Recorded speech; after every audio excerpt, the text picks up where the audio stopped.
অন্ধকার কক্ষ জ্বলছে মোমবাতি, আর এখানেই চলছে এসএসসি পরীক্ষা। প্রথম দেখায় মনে হতে পারে রাতের বেলায় বিশেষ ব্যবস্থায় চলছে পরীক্ষার কার্যক্রম, কিন্তু এই দৃশ্য রাতের নয়, বেলা 11টার। কেন্দ্রের পরীক্ষার্থী ও দায়িত্বরত কেন্দ্র সচিব জানান, সকাল থেকেই বিদ্যুৎ সরবরাহ বন্ধ ছিল কেন্দ্রটিতে।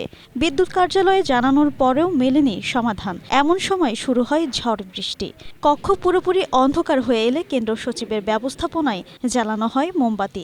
এভাবে ভোগান্তি মাথায় নিয়ে রোববার ইংরেজি প্রথম পত্র পরীক্ষা চলে।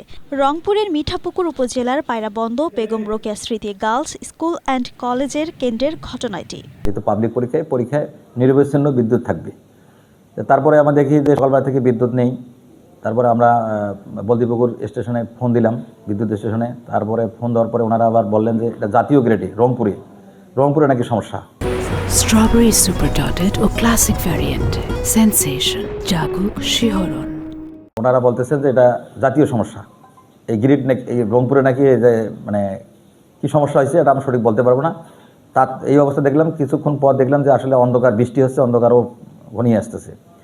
তারপরে আমরা তাৎক্ষণিকভাবে আমার নিজস্ব উদ্যোগে আমি প্রত্যেকটা রুমে ইনশাল্লাহ মোমবাতি বিতরণ করছি এবং বাচ্চারা সুন্দরভাবে পরীক্ষা দিচ্ছে আর কি।